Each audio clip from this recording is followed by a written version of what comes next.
So this a lesson the brother Yawar he actually gonna teach, but just to start it off, we just want to give all honor, glory, and praise to the Most High and His Son Yahweh Shai, giving us an opportunity to just gather together and learn and build and grow as a people. We encourage everybody to get in a word, be devout, and learn the scriptures, or get with other individuals who are like-minded, and uh, and begin to grow in these scriptures, like the scriptures say, study to show thyself approved, and that's what we're trying to do here today. So, with Nicanor and Purim being upon us, we thought that it was just more appropriate to go into um, what those days and what those feasts are about.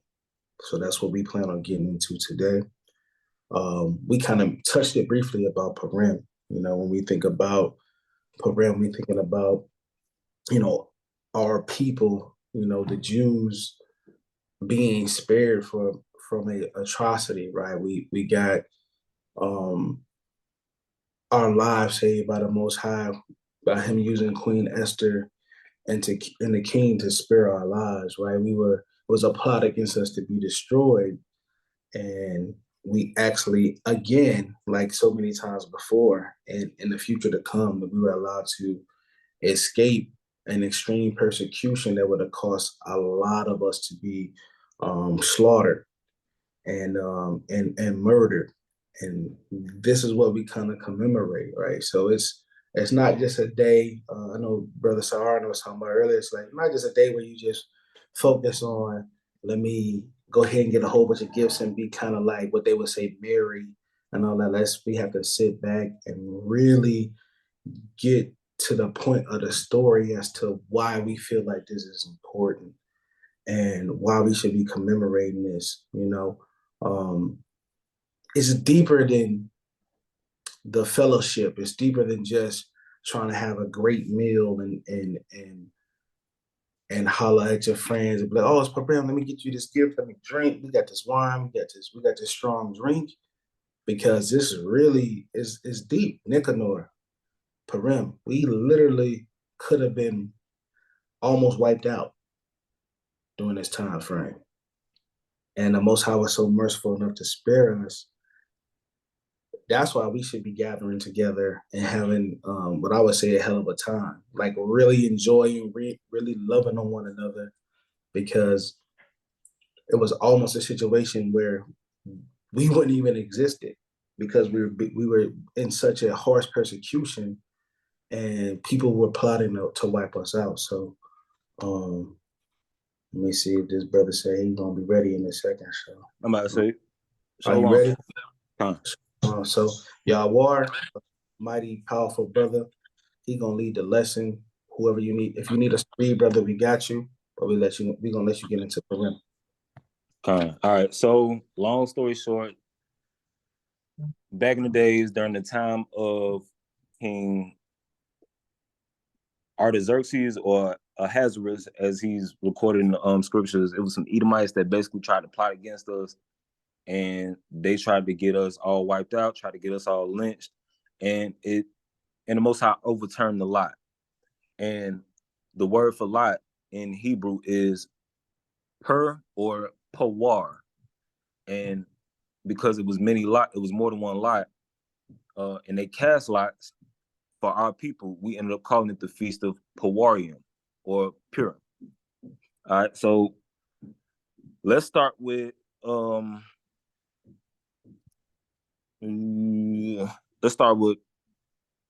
Esther chapter 1. And somebody started verse 1.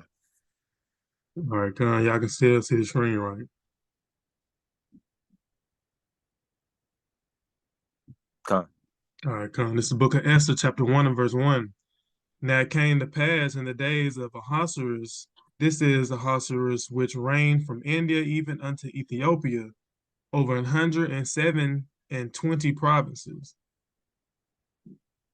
So that shows you how great his empire actually was. He basically had control over the Levant. Like, another thing, every time you see an empire in the Bible, with the exception of Mystery Babylon, more than likely they had control of the Levantine area, which is basically the area from the Nile to the Euphrates, going towards Asia. Keep reading. Verse 2, that in those days when King Ahasuerus sat on the throne of his kingdom, which was in Shushan, the palace, Come on, keep reading. in the 3rd year of his reign, he made a feast unto all his princes and his servants, the power of Persia and Media, the nobles and princes of the provinces, being before him. When he shewed the riches of his glorious kingdom and the honor of his excellent majesty many days, even 180 days. And when these days were expired, the king made a feast unto all the people that were present in Shushan, the palace, both unto the great and small, 7 days in the court of the garden of the king's palace, where were white, green, and blue hangings fastened with cords of fine linen and purple to silver rings and pillars of marble. The beds were of gold and silver upon a pavement of red and blue and white and black marble. And they gave them drink in vessels of gold, the vessels being diverse one from another, and royal wine in abundance, according to the state of the king. And the drinking. I'm about to say, Salakia, just jump down to verse 9 and keep reading on down where it talks about Vashti, and we're gonna see like what happened with her and how Esther ended up getting in the becoming the new queen. Shalom, Akim, Shalom. Shalom. Verse 9. Also Vashti the queen made a feast for the women in the royal house, which belonged to King Ahasuerus. On the 7th day, when the heart of the king was merry with wine, he commanded Muhammad, Biztha, Harbana, Bigtha, and Abaktha, Zethar, and Carcas, the 7 chamberlains that served in the presence of Ahasuerus the king, to bring Vashti the queen before the king with a crown royal, to show the people and the princes her beauty, for she was fair to look on. But the queen Vashti refused to come at the king's commandment by his chamberlains. Therefore was the king very wroth, and his anger burned in him. Then the king said to the wise men which knew the times, for so was the king's manner toward all that knew law and judgment. And the next unto him was Karshina, Shethar, Admatha, Tarshish, Meres, Marcina, and Memucan, the 7 princes of Persia and Media, which saw the king's face and were set the first in the kingdom. What shall we do unto the queen Vashti according to the law? Because she have not performed the commandment of the king Ahasuerus by the chamberlains. And Memucan answered before the king and the princes, Vashti the queen have not done wrong to the king only, but also to all the princes and to all the people that are in all the provinces of the king Ahasuerus. For this deed of the queen shall come abroad unto all women, so that they shall despise their husbands in their eyes. When it shall be reported that King Ahasuerus commanded Vashti the queen to be brought in before him, but she came not. Likewise shall the ladies of Persia and Media say this day unto all the king's princes, which have heard of the deed of the queen, thus shall there arise too much contempt and wrath. If it please the king, let there go a royal commandment from him, and let it be written among the laws of the Persians and the Medes, that it be not altered, that Vashti come no more before King Ahasuerus, and let the king give her royal estate unto another that is better than she. All praises. So basically, it was a special event. The queen was supposed to come before the king. She didn't want to do it. The king was like, all right, you don't want to do that. So he put her away, basically. And royal commandment, basically a royal bill of divorce. Got her up out of there. Then sent letters to all of the other, sent letters unto all the provinces to basically put it out there that he was looking for another queen. Now we can go to chapter 2. You can start at verse 1. It's the book of Esther, chapter 2 and verse 1. After these things, when the wrath of King Ahasuerus was appeased, he remembered Vashti and what she had done and what was decreed against her.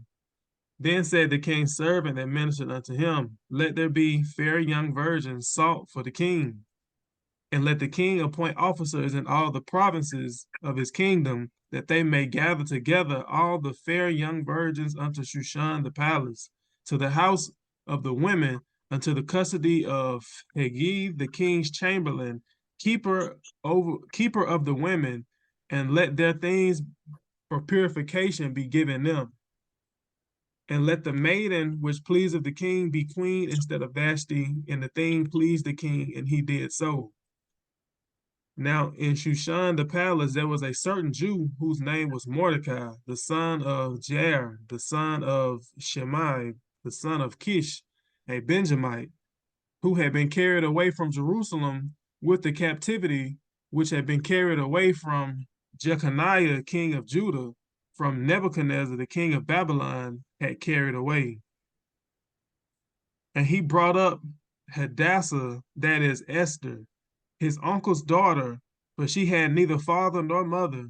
And the maid was fair and beautiful, whom Mordecai, when her father and mother were dead, took for his own daughter. So, one, they were first cut. Esther is Mordecai's first cousin. But if he took her on as his daughter, then she had to have been much younger. So Mordecai had to have been a man of wisdom, and that wisdom later on shows. Let's keep reading. Verse 8. So it came to pass when the king's commandment and his decree was heard, and when many maidens were gathered together unto Shushan the palace to the custody of Haggai, that Esther was brought also unto the king's house to the custody of Haggai, keeper of the women. And the maiden pleased him, and she obtained kindness of him, and he speedily gave her her things for purification, with such things as belongeth to her, and 7 maidens which were meet to be given her out of the king's house. And he preferred her and her maids unto the best place of the house of the women. Esther had not showed her people nor her kindred, for Mordecai had charged her that she should not show it. And Mordecai walked every day before the court of the women's house to know how Esther did and what should become of her. Hold on, Salakia. So real quick, if Mordecai was telling Esther to not tell that she was an Israelite, it means that she was an Israelite that could pass for another nation. Because if we had a specific look back then, the same way we do today, and it's no different. Let me reiterate that. It's no different than us looking how we do today, but you also have some of us that can pass for another nation. Like I just found out, if y'all didn't seen the Fast and the Furious movie, the Asian dude that be playing the Fast and Furious movies, that's actually Jake. His daddy is Jake, his mom was out the Amon Moab. That brother named Han. Right. Yeah, Han, his dad black. Right. I would have never known that. But now that he said that, and now I see how the brother act, I could it made kind of sense. So that's Salakia. Oh, yeah. I knew that brother was black, man. I seen him eat chips one time. I seen that brother eat some chips. And how he was eating them chips, I said, man, that's Jake, man. Jake eat chips like that. But you shut up. He hit one of them numbers where he poured the chip bag. Yep, that's true. He popped the chip bag and then he tilted his head back and started dumping the chip. I said, man, that's Jake, man. Yeah. That's Jake. But all right, so verse 12. We keep going. Since there's new people here, we might as well just go ahead and go on all through it.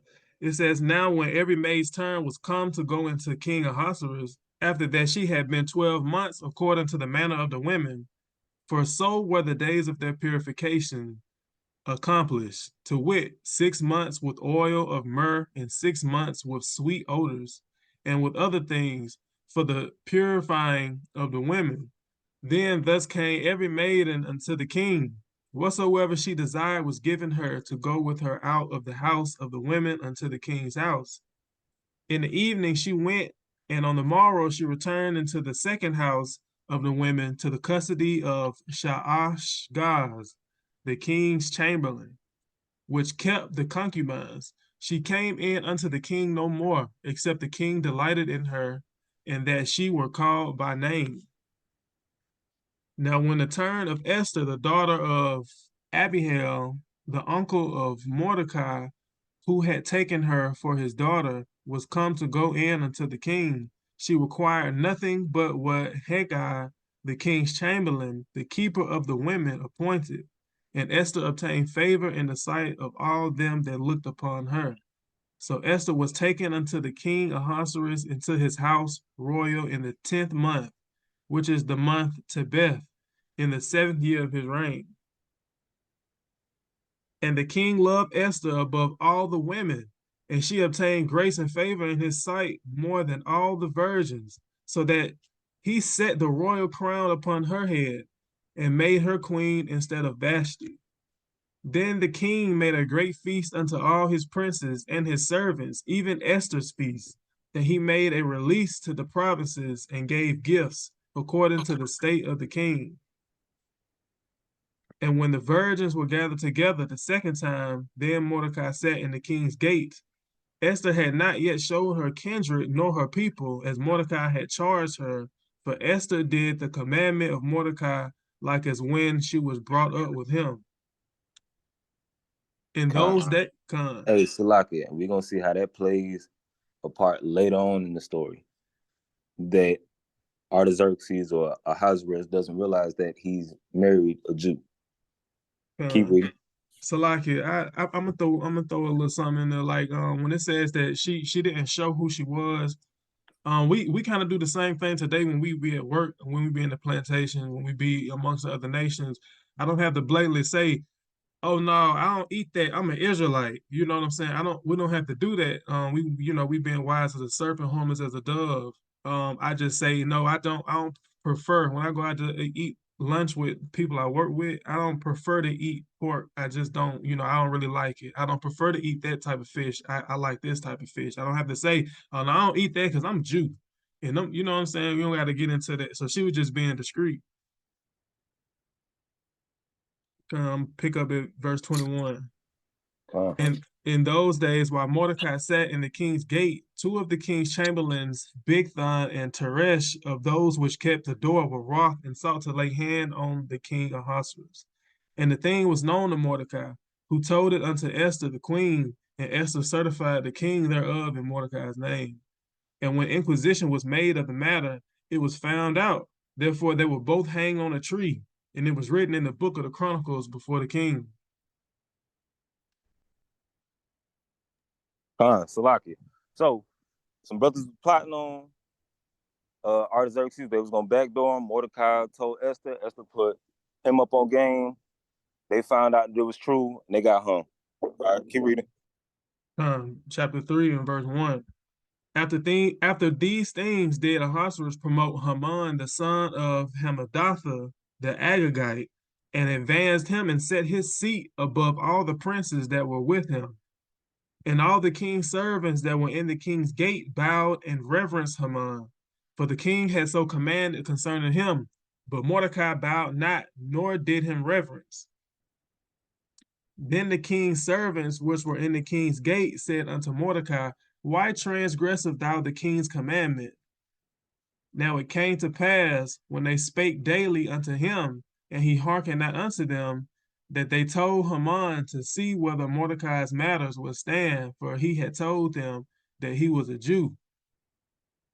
And when Haman saw that Mordecai bowed not, nor did him reverence, then was Haman full of wrath. Hey, Salaki, if you don't mind, I got a precept for why Mordecai did not bow to Haman. This is quick. This is the additions of Esther in the Apocrypha. And this is chapter 13 and verse 11.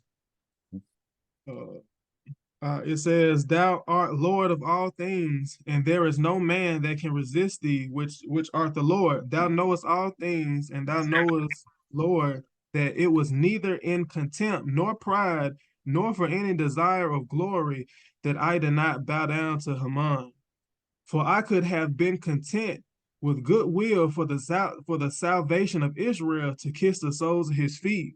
Mordecai saying that he knew that Haman was second in charge under the king. That if it would have came down to him kissing his boots, kissing his feet to save Israel, he would have did it. Verse 14, but I did this that I might not prefer the glory of man above the glory of God. Neither will I worship any but thee, O God. Neither will I do it in pride. So, that's why Mordecai did got out. That's beautiful. Salaki, I don't know. It's like it keep. Hold on, let me go out and come back in. What was that precept again, King? That was the additions of Esther. That was chapter 13, and I started at the meat is really verse 13. So 13 to 12 down to 14.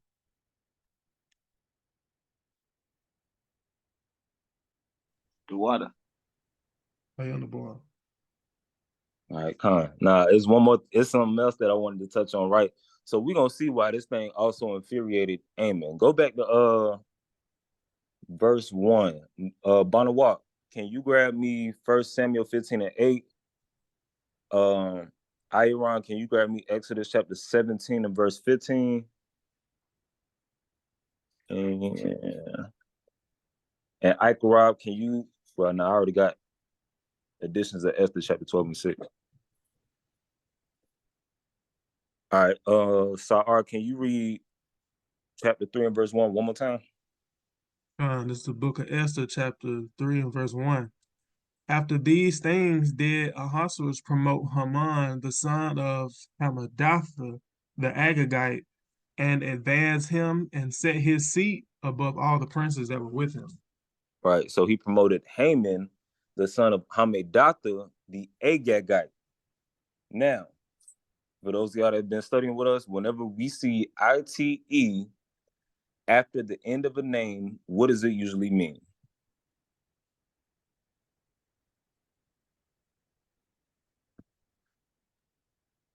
Y'all can put your answers in the chat. Y'all can say your answers or whatever. Just want to make sure we all on the same page. Anybody. Don't all answer at once. Oh, you're talking about for anybody. Okay. Right. Yeah, that means a nation of people. Or a son of, or a child of somebody, right? The descendants of that person. Right. So Haman, who is the son of Amminadab, is an Agagite. Now let's go back to 1 Samuel 15 and 8, and let's see who King Agag actually was. This is the book of 1 Samuel, chapter 15 and verse 8. And he took Agag, the king of the Amalekites,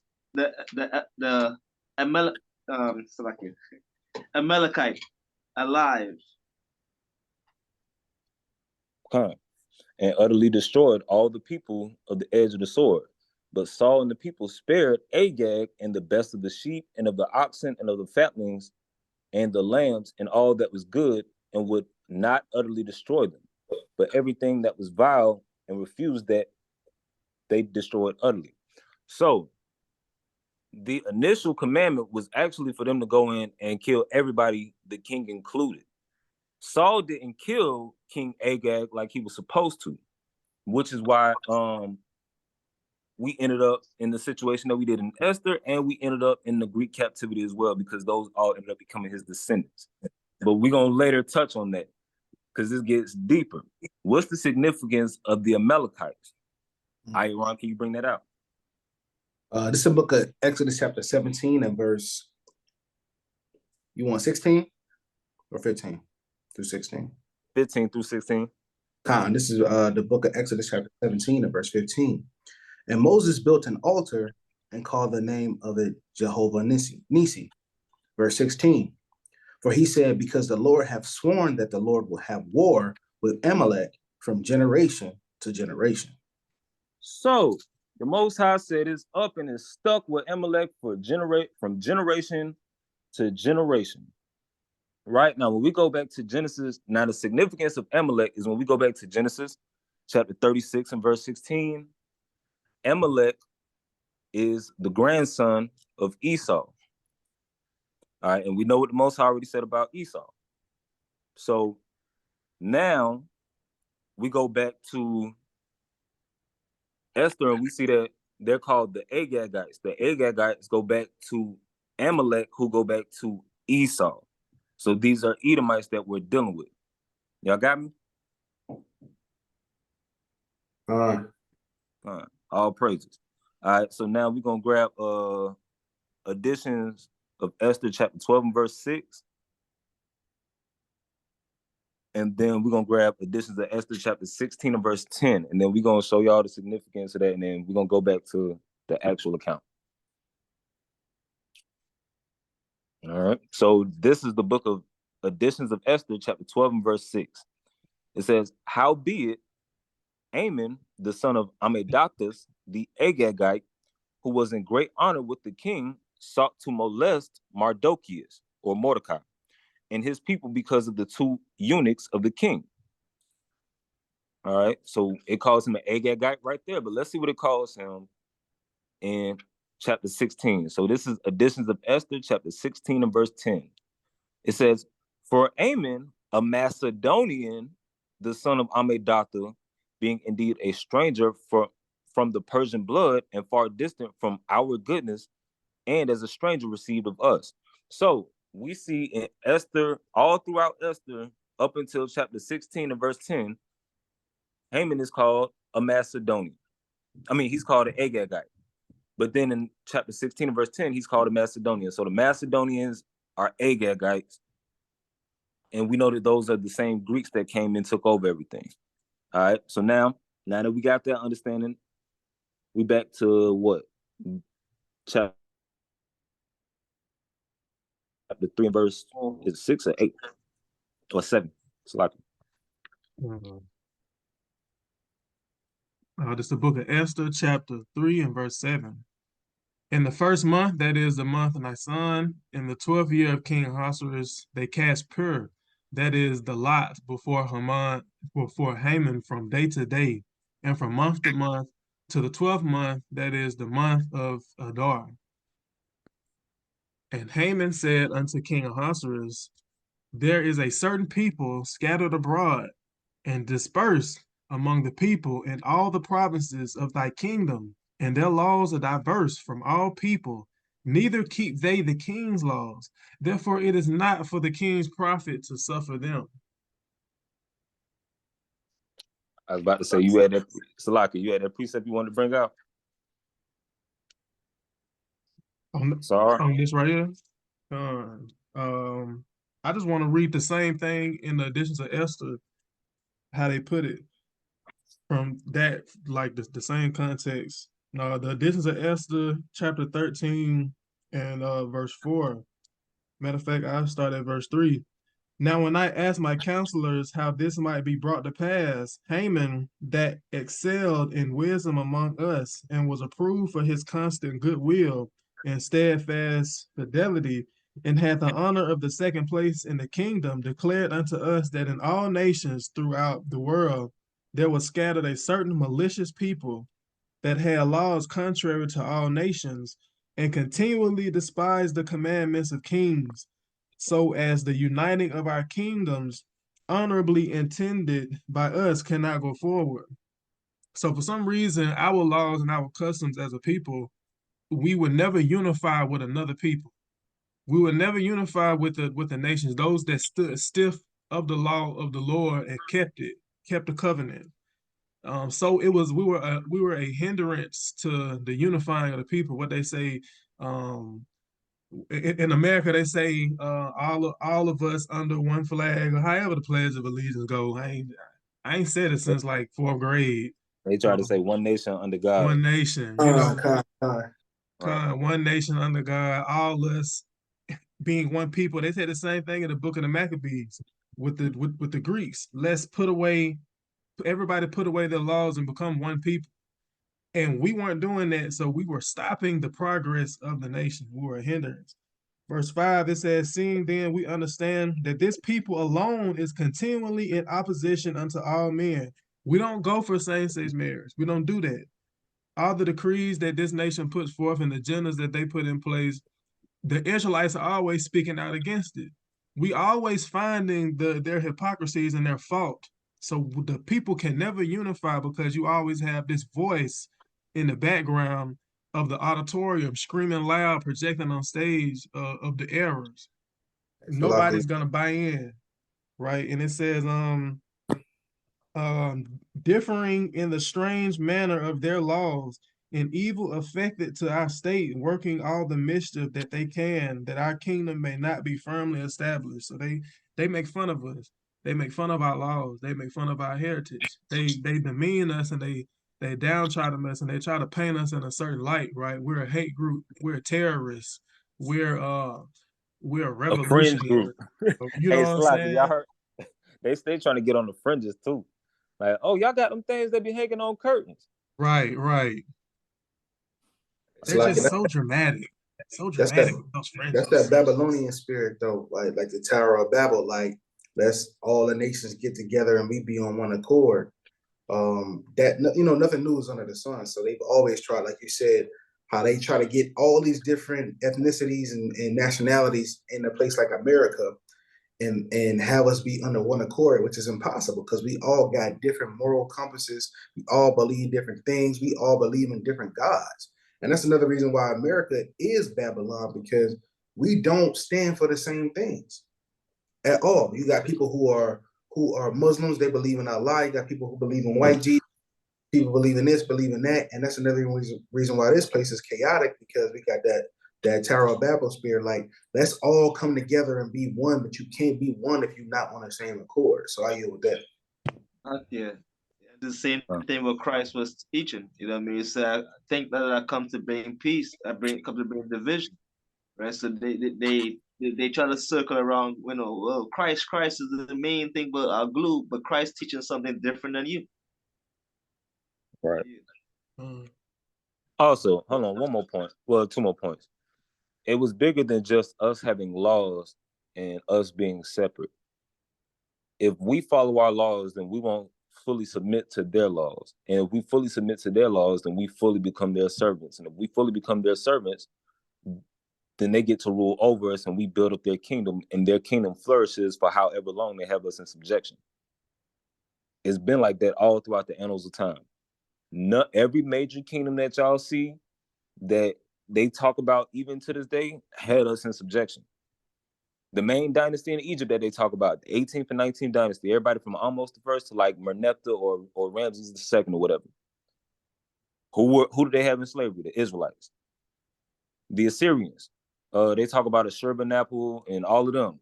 Who did they have in slavery? The Israelites. Nebuchadnezzar. All the way down. Who did they have in slavery? The Israelites. All of these major kings always had us at the bottom of society. That's the only way they even get their name in the earth like that, is by putting us in slavery, because we the salt of the earth. So whether it's a positive thing or a negative thing, it's still gonna be heard all throughout this world. I yield. But yeah, we can get back to the what you call it. This is Book of Esther, chapter 3 and verse 9. If it please the king, let it be written that they may be destroyed, and I will pay 10,000 talents of silver to the hands of those that have the charge of the business to bring it unto the king's treasuries. And the king took his ring from his hand and gave it unto Haman, the son of Hammedatha, the Agagite, the Jews' enemy. And the king said unto Haman, the silver is given to thee, the people also, to do with them as it seemeth good to thee. Then were the king's... No, I was saying, so basically Artaxerxes gave Haman the green light to do whatever he wanted. Now, of course, that was bad for us because he hated us already, but he especially hated us because of Mordecai. So let's keep reading. Verse 12. Then were the king's scribes called on the 13th day of the first month, and there was written according to all that Haman had commanded unto the king's lieutenants, and to the governors that were over every province, and to the rulers of every people of every province, according to the writing thereof. And to every people after their language, in the name of King Ahasuerus, was it written and sealed with the king's ring. And the letters were sent by post into all the king's provinces to destroy, to kill, and to cause to perish all Jews, both young and old, little children and women, in one day, even upon the 13th day of the 12th month, which is the month Adar, and to take the spoil of them for a prey.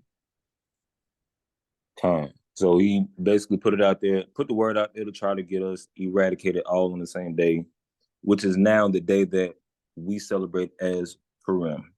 Now we could read chapter 4 and then we could jump to chapter 9.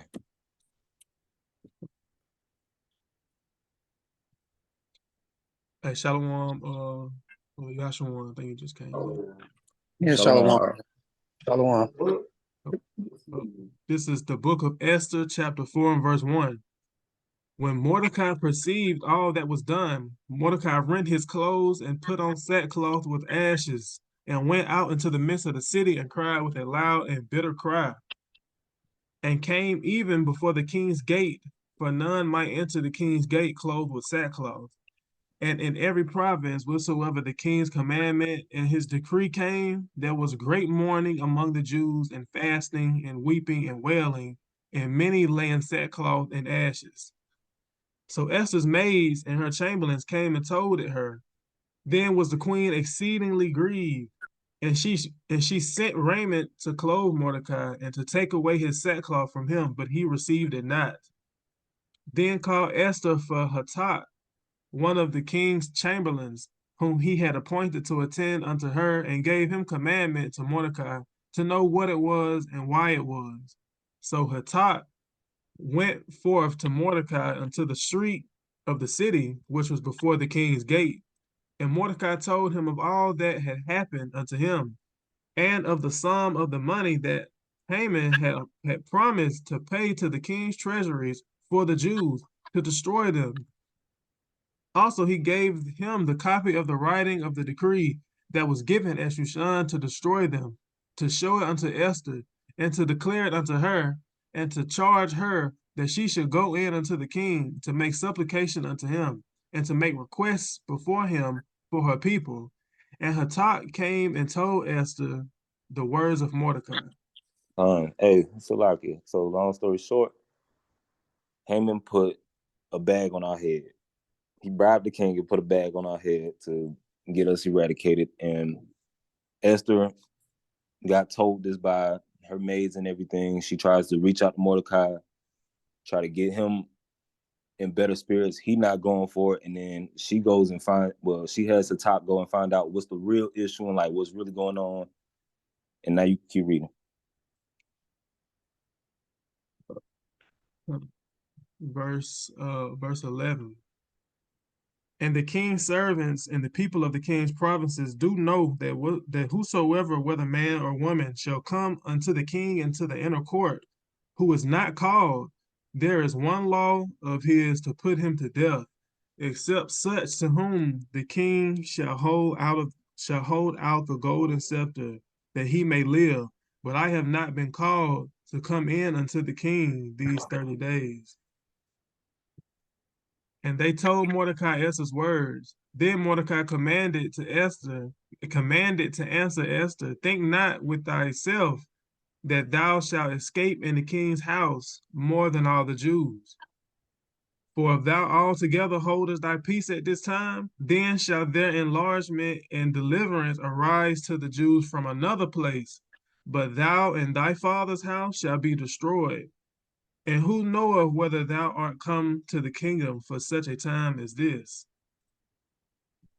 Then Esther bade them return to Mordecai this answer. Go gather all the Jews that are present in Shushan, and fast ye for me. Neither eat nor drink 3 days, night or day. Salakia, I also and my maidens will fast likewise, and so will I go in unto the king, which is not according to the law. And if I perish, I perish. So Mordecai went his way and did according to all that Esther had commanded him. Oh, praise. So they're going to, so Salakia. So Esther had Mordecai. They had this conversation or whatever. Then Esther said, "Go that way," and she said, "Gather together all the Jews that are in this area and fast for 3 days. Don't eat, don't drink." And she said her maidens will fast also. And then she said she would go in unto the king. If she died, she died. It was what it was. But she was willing to give her life for her whole nation, which is really the same attitude that every Israelite should have. All right, so let's jump to. Oh no, we gotta read this about chapter 5. Let's read chapter 5 real quick, and then we can jump now. It was something important that was at the end of that chapter. It said, gather all the Jews and fast and pray, make supplication. That's why it's so important for us to gather together. We're stronger as a people, not as individuals, but as the earnest effort of the people. All right, this is Esther chapter 5, verse 1. Now it came to pass on the third day that Esther put on her royal apparel and stood in the inner court of the king's house over against the king's house. And the king sat upon his royal throne in the royal house over against the gate of the house. And it was so when the king saw Esther the queen standing on the court that she obtained favor in his sight. And the king held out to Esther the golden scepter that was in his hand. So Esther drew near and touched the top of the scepter.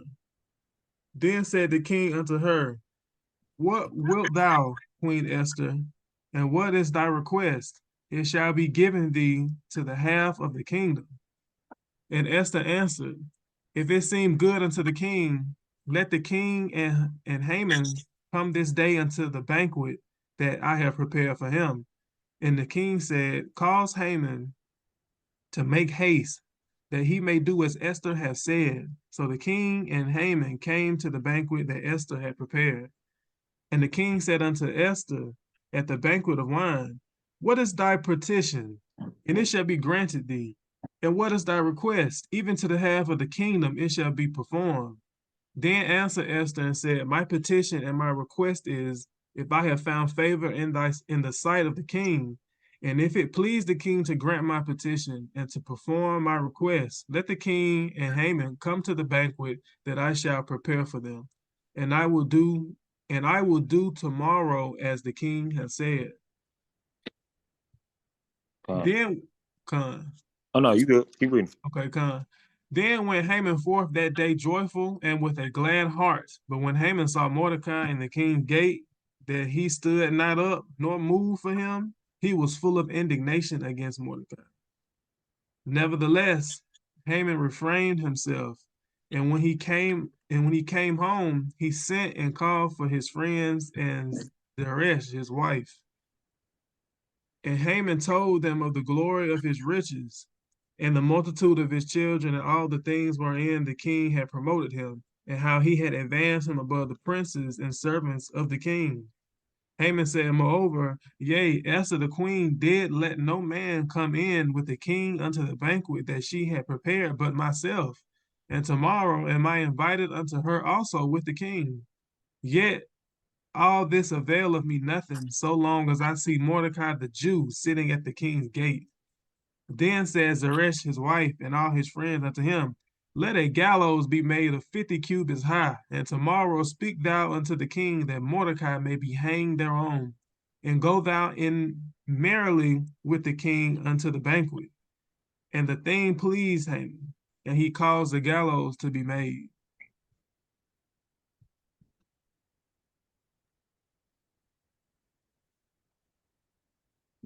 I know I said we're gonna jump to verse 9, but I'm reading more and more, and it's like everything else I see is like this whole thing is like we can't skip nothing.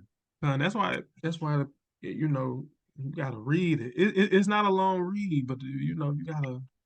Yeah, It's a good story, and it's hitting gems everywhere. Just like when it just said, Haman had indignation toward Mordecai, knowing who Haman is and his background, his ancestry, and knowing who Mordecai is. It's just what the scriptures say.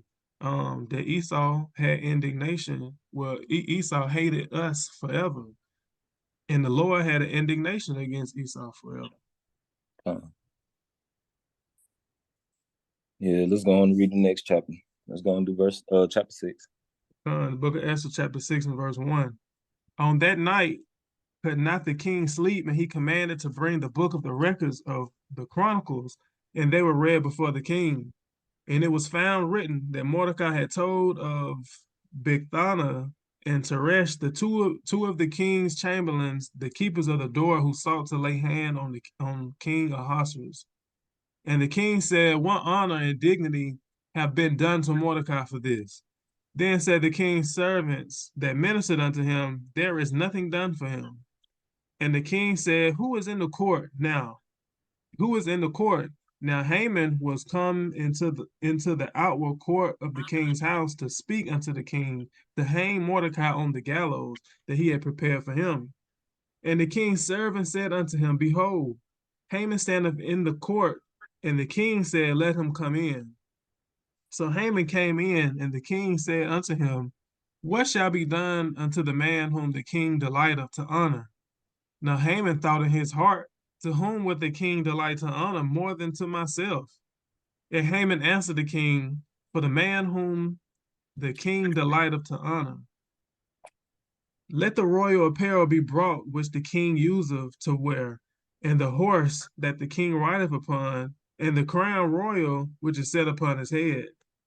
And let this apparel and horse be delivered to the hand of one of the king's most noble princes, that they may array the man with all whom the king delighteth to honor, and bring him on horseback through the street of the city, and proclaim before him, thus shall it be done to the man whom the king delighteth to honor."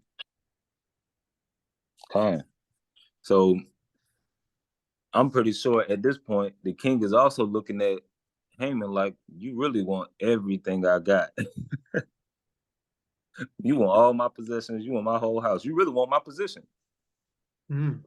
And so I know some of y'all probably didn't necessarily look at it in that way, but he's thinking like, I want this, and this, but you basically asked for the whole kingdom. So let's see what the king does instead. Verse 10, it says, "Then the king said to Haman, Make haste and take the apparel and the horse, as thou hast said, and do even so to Mordecai the Jew, that sitteth at the king's gate. Let nothing fail of all that thou hast spoken."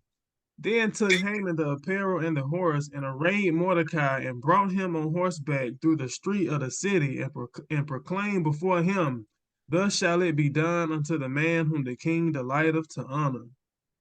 And Mordecai came, Salakia.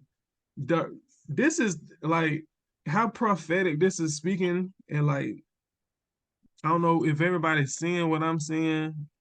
Like, this is like how us, that those that endure to the end, are gonna be presented in that day.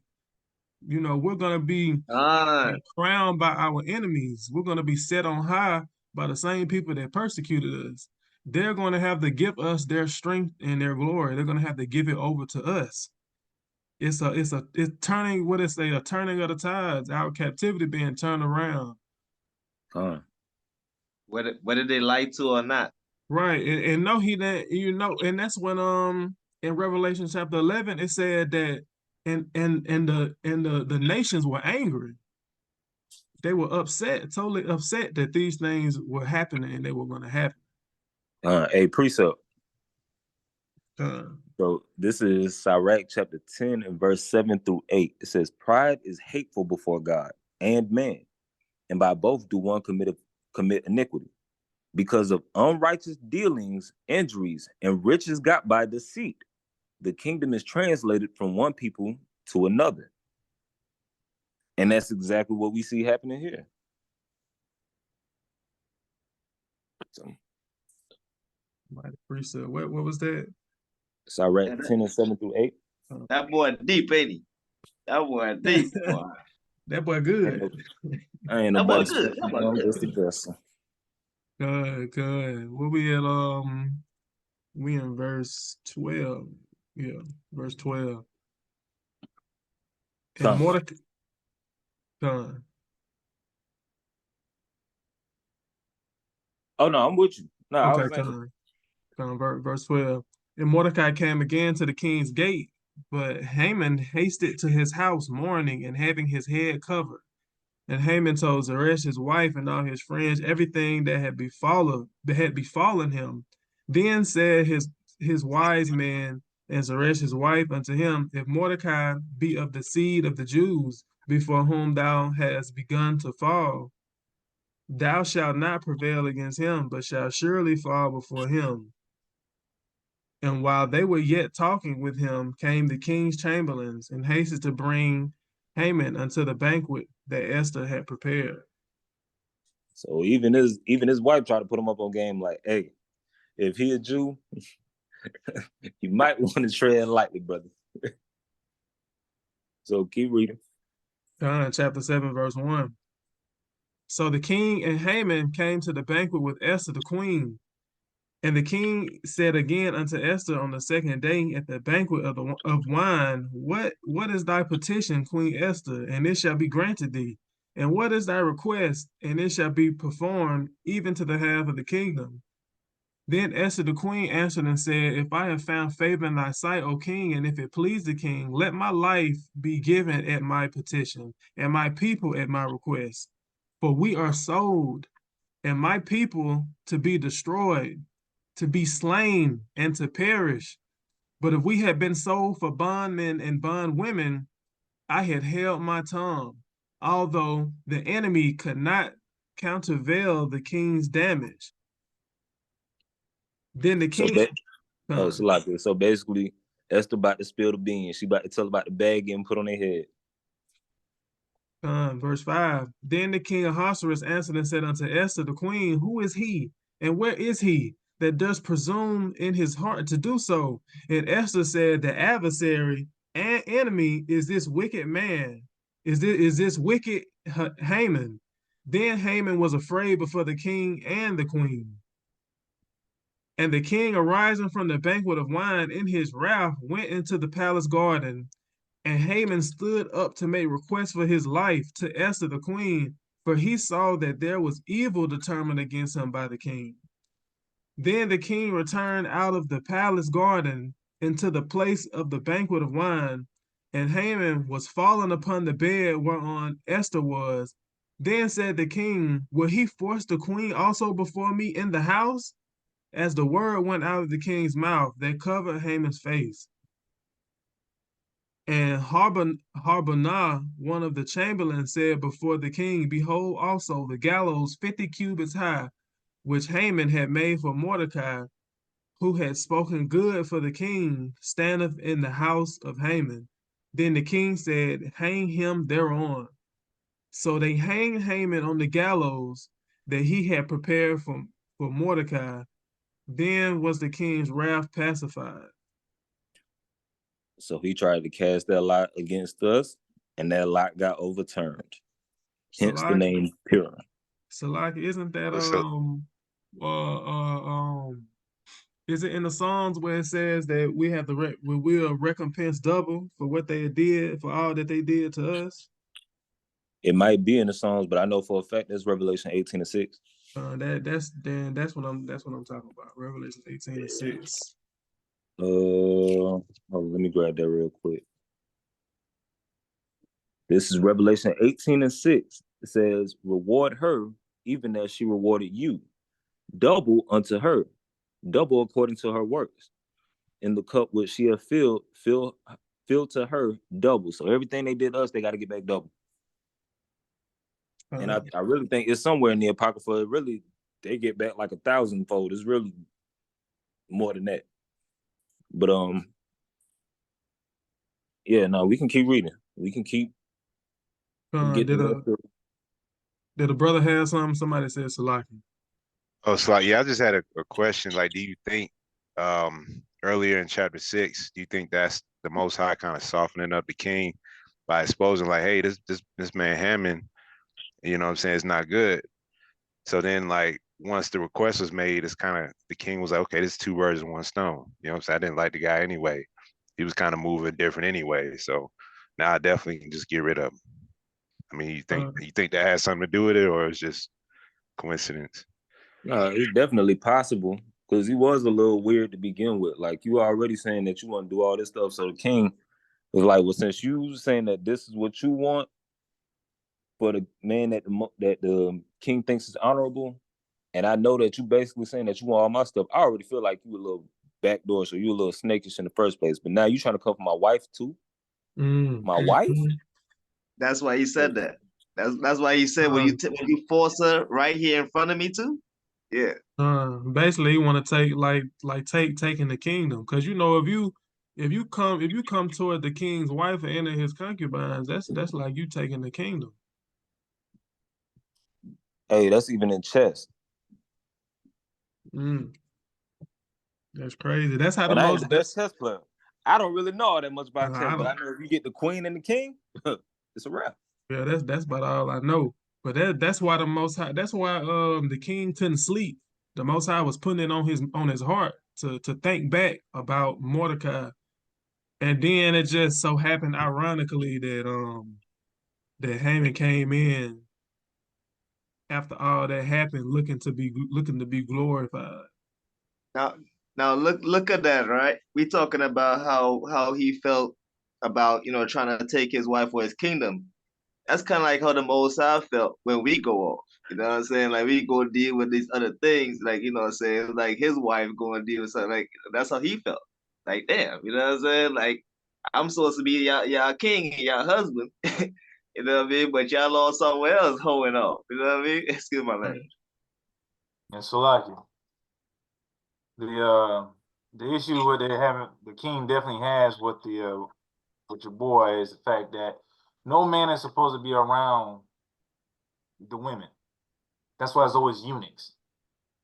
So he knew he broke a law or a rule by you being that close to my wife alone. So that's like I can't even think of the word how to describe that, but yeah, bro, what you doing kind of thing. And then for him to have done that, to ask for what he asked for, you know you're supposed to be humbling yourself before a king. But for him to turn and ask for all the things that he asked for, that's why he had that side eye look towards him, because when he asked for something that's on that same level as king, instead of humbling himself down and be like, what do you want to give me? That's why every time you pray to the Most High, you say, hey, I don't want to question anything. I don't want to ask for anything. Hey, you know my spirit, you know my heart, you know what I need and desire. That's why the king looked at him, and the way everything played out, he basically made himself look real stupid. Now you. Huh. I'm about to say when you ready to, when you want to start back reading, we can go ahead and pick back up. All right, this is the book of Esther, chapter 8 and verse 1. On that day, the king Ahasuerus give the house of Haman, the Jews' enemy, unto Esther the queen, and Mordecai came before the king, for Esther had told what he was unto her. And the king took off his ring, which he had taken from Haman, and gave it unto Mordecai. And Esther set Mordecai over the house of Haman. And Esther spake yet again before the king, and fell down at his feet, and besought him with tears to put away the mischief of Haman the Agagite, and his device that he had devised against the Jews. Then the king held out the golden scepter toward Esther. So Esther arose and stood before the king, and said, if it please the king, and if I have found favor in his sight, and the thing seem right before the king, and I be pleasing in his eyes, let it be written to reverse the letters devised by Haman, the son of Hammedatha the Agagite, which he wrote to destroy the Jews which are in all the king's provinces. For how can I endure to see the evil that shall come unto my people? Or how can I endure to see the destruction of my kindred? Then the king Ahasuerus said unto Esther, the queen, and to Mordecai the Jew, behold, I have given Esther the house of Haman, and him they have hanged upon the gallows, because he laid his hand upon the Jews. Write ye also for the Jews as it liketh you, in the king's name, and seal it with the king's ring.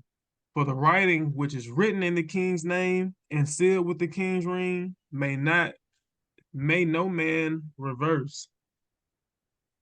Then were the king's scribes called at that time in the 3rd month, that is the month Sivan, on the 23rd day thereof, and it was written according to all that Mordecai commanded unto the Jews, and to the lieutenants and the deputies and rulers of the provinces, which are from India unto Ethiopia, 127 provinces, unto every province according to the writing thereof, and unto every people after their language, and to the Jews according to their writing, and according to their language. And he wrote in the king Ahasuerus' name, and sealed it with the king's ring, and sent letters by post on horseback and riders, on mules, camels, and young dromedaries, wherein the king granted the Jews which were in every city to gather themselves together, and to stand for their life, to destroy, to slay, and to cause to perish all the power of the people and province that would assault them,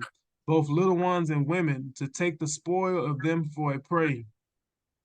Upon one day in all the provinces of King Ahasuerus, namely, upon the 13th day of the 12th month, which is the month Adar, the copy of the writing for a commandment to be given in every province was published unto all people, and that the Jews would be ready against that day to avenge themselves on their enemies.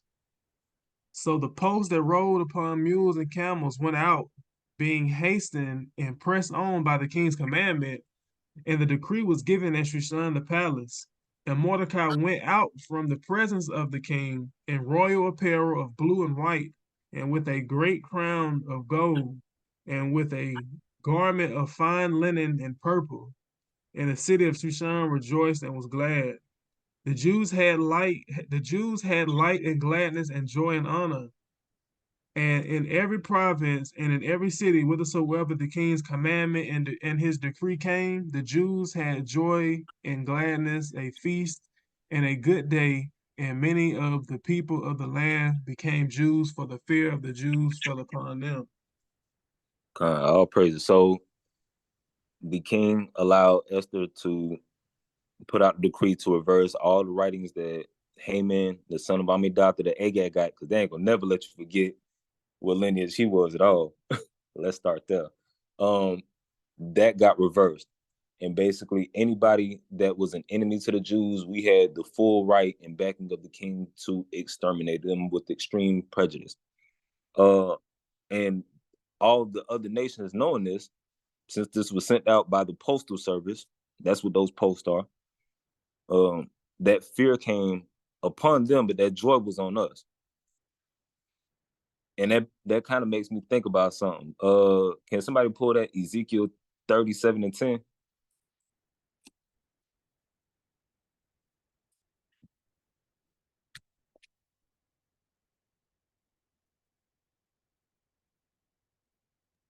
The book of Ezekiel, chapter 37, verse 10.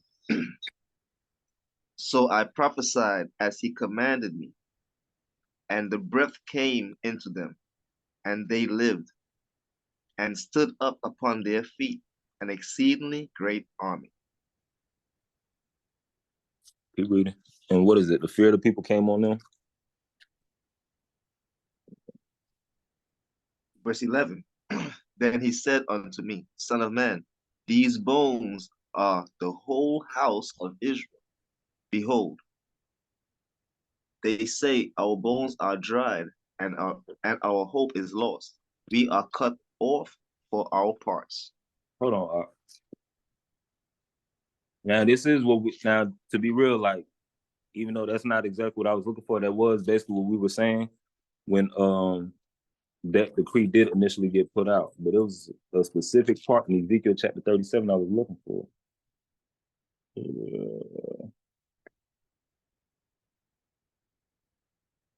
Talking about verse 4.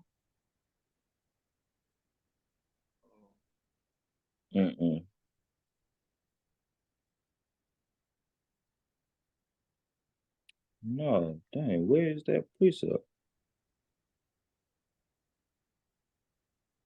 No, that's another precept that talks about us becoming a exceedingly great army and fear falling on the people or whatever. But long story short, that was what was going to happen.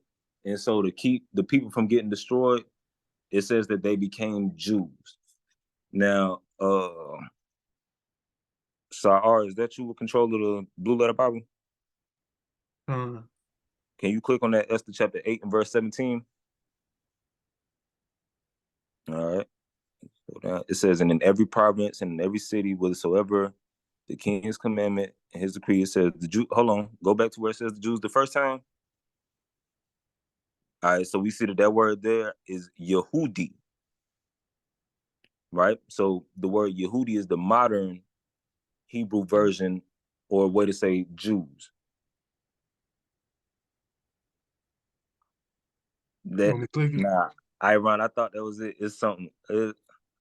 It's a scripture that says that, but it's adding more to it. I think it might actually be in Revelation 11. But all right, so we see here where it's talking about ethnic Jews, it says Yehudi. But now let's go down to where it says, and the people became Jews.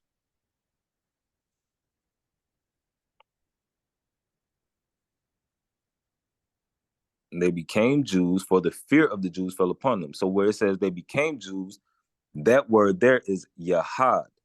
Now, can you click on that so we can get the definition of what that actually means? Is that Second Chronicles you was talking about, King? Second Chronicles what? Chapter 20, verse 29, I think.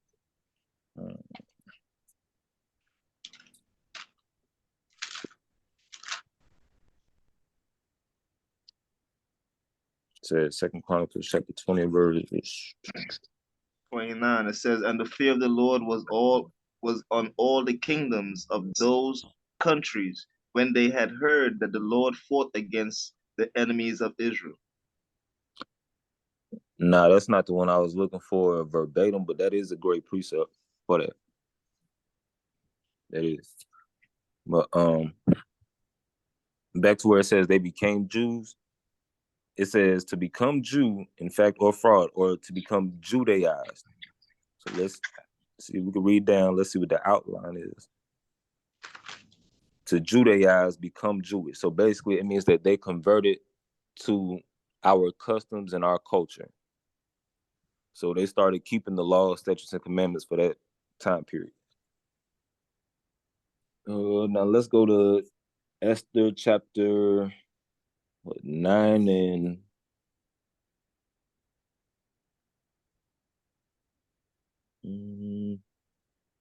oh no, let's go ahead. Let's go ahead and read all the way through chapter 9 too. It's some more into this. Kind of Salah here. I want to read this verse. I want to read Esther 8 and 7 again. Somebody get Zechariah 12 and 3, and can somebody else hold Revelations 11 and 5? Read Revelation 11, 4 through 5. Okay, I'm grabbing that Zechariah. You said Zechariah 12 and what? 12 and 3. I think it's 12 and 3. Esther 8 and 7 says, then the king Ahasuerus said unto Esther the queen and to Mordecai the Jew, behold, I have given Esther the house of Haman, and him they have hanged on the gallows because he laid his hand upon the Jews. Right. Let me get Zechariah 12 and 3.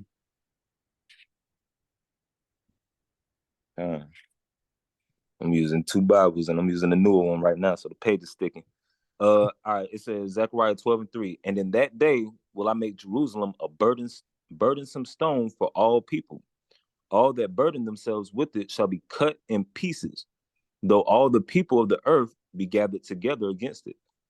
Right, the people of the earth are gathered together against it, but anybody who messing with us, it's gonna be a cut to them. Right there, it's gonna do them harm. Right, you lay your hands on the Lord's anointed. Right, bring out that Revelations 11, 4 and 5. This is the book of Revelation, chapter 11 and verse 4 and 5. It says, these are the two olive trees and the two candlesticks standing before the God of the earth. And if any man will hurt them, fire proceedeth out of their mouth and devoureth their enemies. And if any man will hurt them, he must in this manner be killed. Right. This is Israel, that burdensome stone.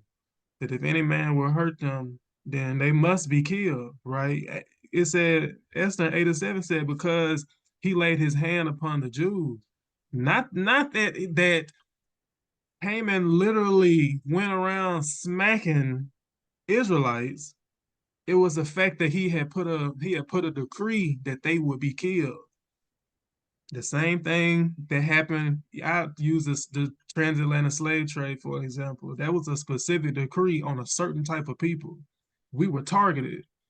When they introduced high fructose corn syrup, when it was first made, they implemented that to be put in certain neighborhoods. We were targeted again. Certain type of experiments, we're targeted. They have already done us harm. They have put their hands on us, but we're gonna be a burdensome stone, right? And it says, what? Read verse 5 again in Revelation 11. Verse 5, it says, and if any man will hurt them, fire proceedeth out of their mouth, and devoureth their enemies. And if any man hurt them, he must in this manner be killed. So it said, fire proceedeth out of their mouth, and it's going to devour our enemies. But this is the additions of Esther chapter 11 and verse 7. And it says, and at their cry, all nations were prepared to battle, that they might fight against the righteous people, right?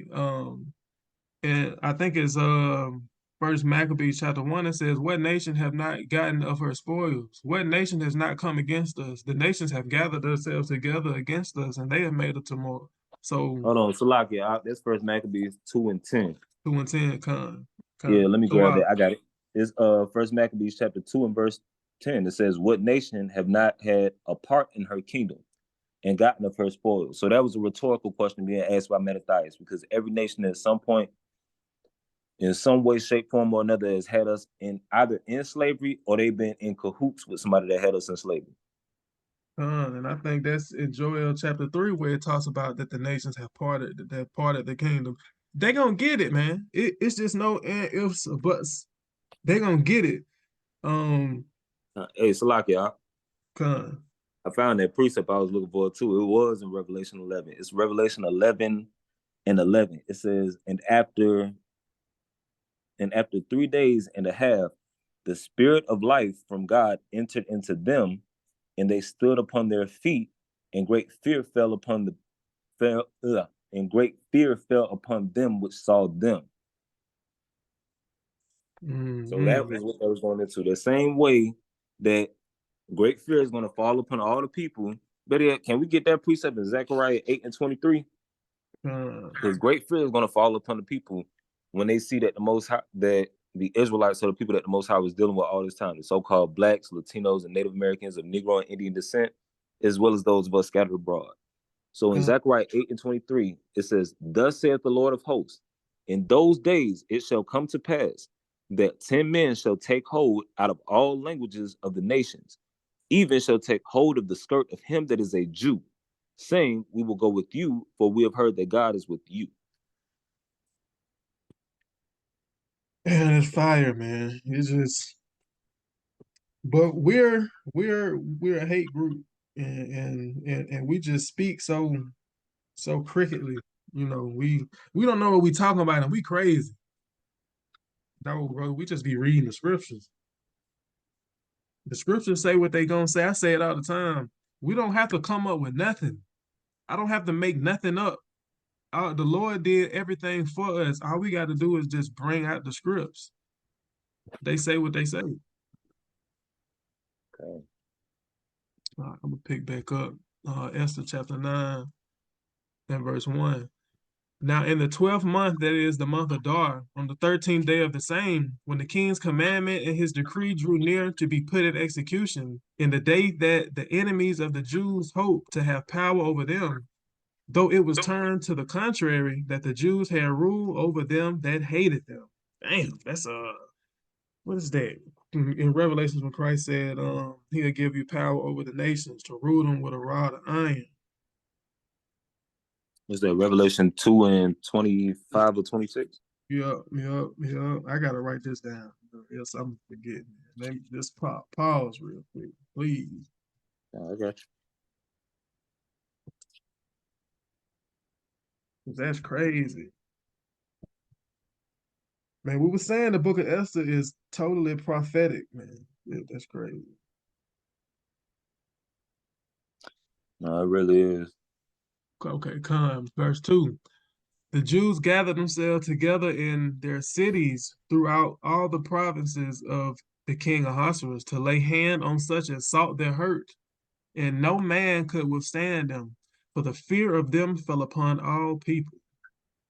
And all the rulers of the provinces, and the lieutenants, and the deputies, and officers of the king helped the Jews, because the fear of Mordecai fell upon them.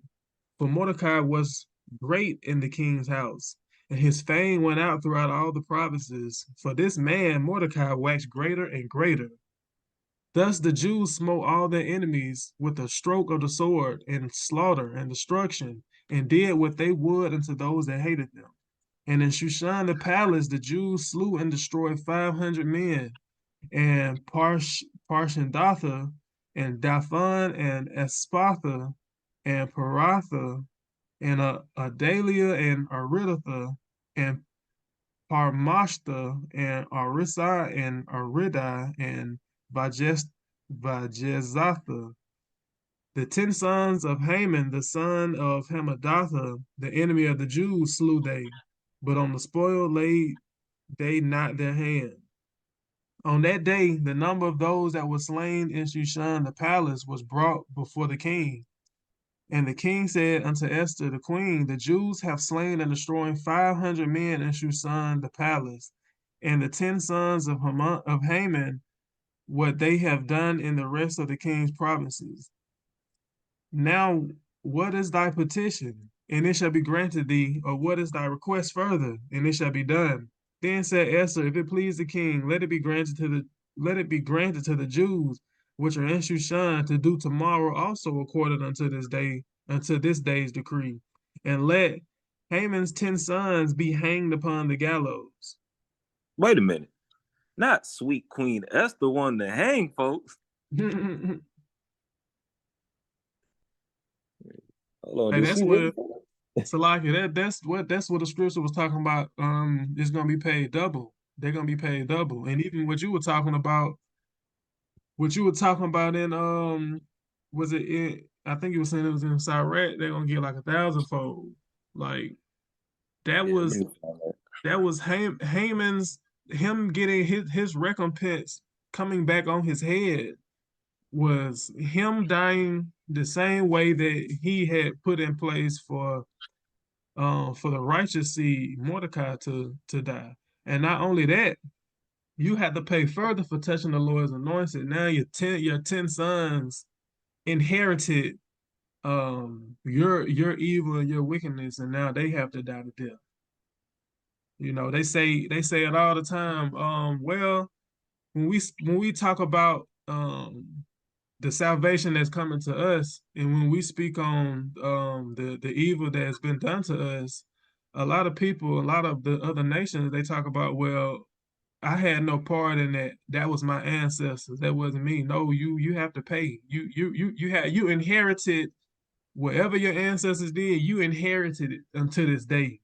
We have inherited being in the so-called trenches. We've inherited being poverty stricken, and you've inherited good fortune.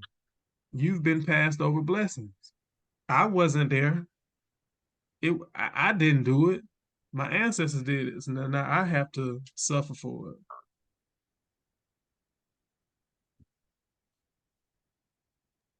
Salakia. It's kind of like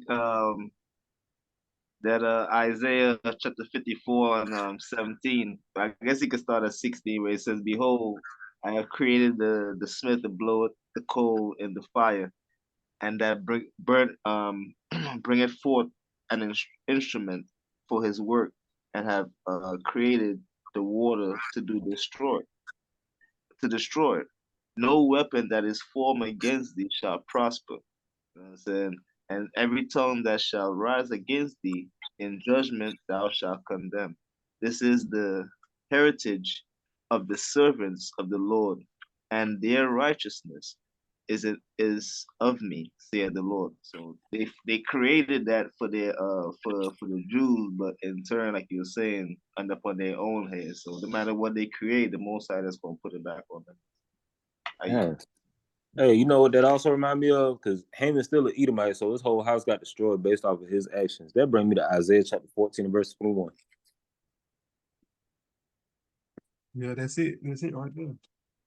Your brother just put it in the chat just now too. Oh, somebody just said that? Yeah, somebody just posted too. Right when you were saying it. Man, that's crazy. That's the spirit. So it says, prepare slaughter for his children, for the iniquity of their fathers, that they do not rise, nor possess the land, nor fill the face of the world with cities. And this is a parable taken up against the king of Babylon.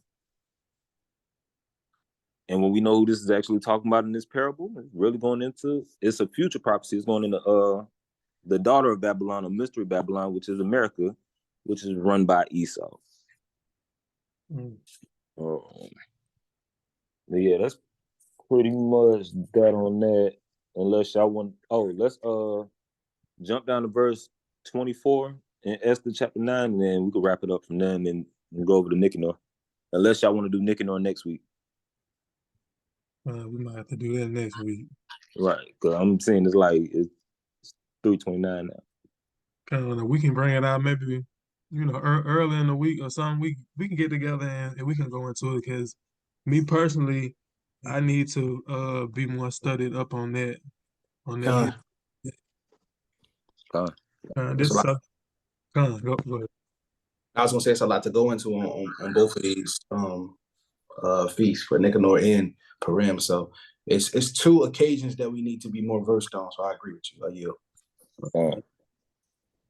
This is Esther chapter 9. Of somebody was gonna bring something up. Oh, so you might need a part 2 is what I was about to say. Oh yeah. Con. This is the book of Esther chapter 9 and verse 24. Because Haman, the son of Hammedatha the Agagite, the enemy of all the Jews, had devised against the Jews to destroy them, and had cast Pur, that is the lot, to consume them and to destroy them. But when Esther came before the king, he commanded by letter that his wicked device, which he devised against the Jews, should return upon his own head, and that he and his son should be hanged on the gallows. Wherefore they called these days Purim, after the name of Pur. Therefore, for all the words of this letter, and of that which they had seen concerning this matter, and which had come unto them, the Jews ordained and took upon them, and upon their seed, and upon all such as joined themselves unto them, so as it should not fail, that they would keep these 2 days according to their writing, and according to their appointed time every year, and that these days should be remembered and kept throughout every generation, every family, every province, and every city, that these days of Purim should not fail from among the Jews, nor the memorial of them perish from their seed.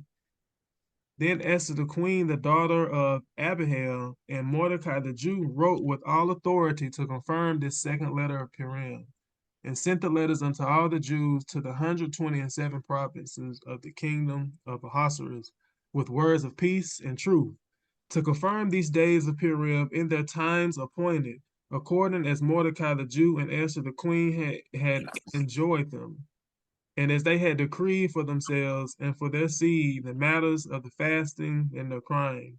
And the decree of Esther confirmed these matters of Purim, and it was written in the book.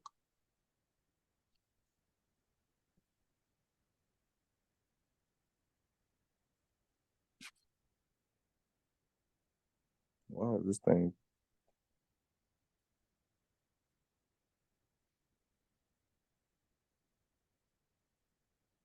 Oh shoot, my phone finna start acting up. All right, Con. So all praises for that. That was a beautiful class and everything. I'm glad all y'all still on the class. I know it was a little lengthy, but I'm glad that we got some edification on what the Feast of Purim is actually about. Salakia. let me bring out one more thing. I gotta get this off. In the editions of Esther, chapter 10, um, can somebody hold Revelation 12 and 17? Revelation 12 and 17, I got you. And somebody hold Romans chapter 9 and verse 21. And somebody else hold Joel chapter 3 and verse 2. The editions of Esther chapter 10, I'm gonna make it swift. It says, Then Mordecai said, God have done these things, for I remember a dream which I saw concerning these matters, and nothing thereof had failed. A little fountain became a river, and there was light in the sun and much water. This river is Esther, whom the king married and made queen. And the two dragons are I and Haman. And the nations were those that were assembled to destroy the name of the Jews. I'm skipping over to chapter 11, verse 6. It says, And behold, two great dragons came forth, ready to fight, and their cry was great. And at their cry, all nations were prepared to battle, that they might fight against the righteous people. Bring out that Revelation 12 and 17. This Revelation chapter 12 and verse 17. It says, And the dragon was wroth with the woman, and went to make war with the remnant of her seed, which keep the commandments of God and have the testimony of Jesus Christ. Right. So Mordecai had saw a vision, and he saw a vision and similitude in the same way that John saw the vision in a similitude concerning a dragon, and that this dragon was wroth with Israel and was ready to make war, right? And then all nations would gather together to make war against the righteous seed, against the righteous people. Right. This is the additions of Esther chapter 13 and verse 6. It says, Therefore have we commanded that all they that are signified in writing unto us by Ammon or Haman. Haman is the one who set up the decree to go to war against Israel. He's the one that set it in place, the one that strengthened the nations to do so. Right. While it's going to happen. This is it's happened then, it's gonna happen again. Right. I'm gonna jump down in the addition of Esther chapter 10, and I'm gonna start at verse 9. And my nation is this Israel which cried to God and were saved, for the Lord hath saved his people, and the Lord have delivered us from all those evils, and God hath wrought signs and great wonders which have not been done among the Gentiles. And he said the same thing in Joel chapter 2 and verse 2 about our salvation in the future, that it will be things that will be done that have not been seen on the earth. Therefore have he made two lots. This is Purim, lots. He hath made two lots, one for the people of God and another for all the Gentiles. Let me get Romans chapter 9 and verse 21. The Lord said he made Mordecai saying that the Lord has made two lots, one for the people of God and one for the Gentiles. It's the book of Romans chapter 9, verse 21. Have not the potter power over the clay of the same lump to make one vessel unto honor and another unto dishonor? Right. So the Lord has made two lots. So we know with the lot of the people of God are those that are going to be saved, and the Gentiles are those that are going to be destroyed, or they're going to be put in servitude. But Romans 9 and 6 says that not all Israel is Israel, not that the promises have taken none effect, because the promise goes to the righteous of Israel. If you're not of that righteous lot, and you're in the ways of the heathen, you're gonna put yourself in the judgment of the heathen and the judgment of the nations. You're gonna inherit their judgment for being like them, because you're not called after the being of the people of God. You're not called being your true nationality, coming back to your heritage. You took on your oppressors, you took on the nations, and you're going to receive the judgment. Like in Revelation, where it says, Come out of her, my people, that you receive none of her plagues. Come out from among them and be ye separate, right? Verse 11 in the editions of Esther chapter 10. And these two lots came at the hour and time and day of judgment before God among all nations. So God remembered his people and justified his inheritance. Get Joel chapter 3 and verse 2. And I'm going to end it right there with Joel chapter 3 and verse 2. This is the book of Joel, chapter 3 and verse 2. I will also gather all nations and will bring them down into the valley of Jehoshaphat and will plead with them there for my people and for my heritage Israel, whom they have scattered among the nations and parted my land. And the same verbiage that has been used, the same verbiage and concepts that have been used in all these verses are being used in the book of Esther and the additions. So we not only celebrate Purim for what the Lord have done for us in the past, because who knows if the Lord had not done that and had not had mercy on us, and our forefathers and foremothers would not have sought the Lord's face and cried to him, gathered together and fasted and prayed. A lot of us, maybe all of us, nobody would be here today, right? So not only what the Lord had done for us in the past, but what he's going to do for us in the future, that he's going to save us. He's going to gather our enemies together. He's going to fight for us. He's going to destroy those that have destroyed us, all for the controversy of his people and for his inheritance that he seeks and that he's going to justify. But we have to be those people, and we got to walk in those footsteps to be able to be justified. And we know we justified through Christ. So with all that being said, that is Purim. Khan. All praises, all praises. Oh, praise. Brother was Appreciate that a lot. We hope that was edifying. Oh, Slocking. Somebody said something. Somebody say, Chauncey, you said something? No, I was just saying I appreciate that a lot.